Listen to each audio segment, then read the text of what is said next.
రామదాసు గారు భద్రాచలంలో రామాలయాన్ని కట్టారు. కట్టినప్పుడు శిఖరం మీద చక్రాన్ని ప్రతిష్ఠ చెయ్యాలి. ఎంతమంది కంసాలుల్లో పిలిచారు, ఎంతో మంది వచ్చారు, ఎన్నో చక్రాలని తయారు చేశారు. ఇన్ని చక్రాలు తయారు చేసినా పూర్తయిపోయిన తర్వాత తీసుకెళ్లి శిఖరం మీద ప్రతిష్ఠ చేద్దామంటే చక్రం సరిపోయేది కాదు. రామదాసు గారు బెంగెట్టుకున్నాడు, ఏమిటి చక్ర ప్రతిష్ఠ అవ్వట్లేదని. ఒక రోజున రామచంద్రమూర్తి కల్లోకి వచ్చారు. ఓయి గోపరాజా, నువ్వు చేయించిన చక్రం దీనికి ఇమడదు.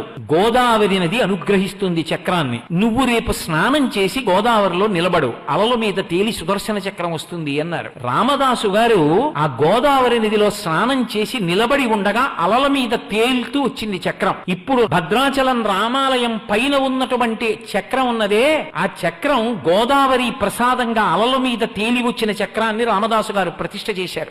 గోదావరి మాట్లాడింది. ఒకానొకప్పుడు రామానుజాచార్యుల వారిని పరమభక్తుడు రామచంద్రమూర్తి. రామానుజాచార్యుల వారంటే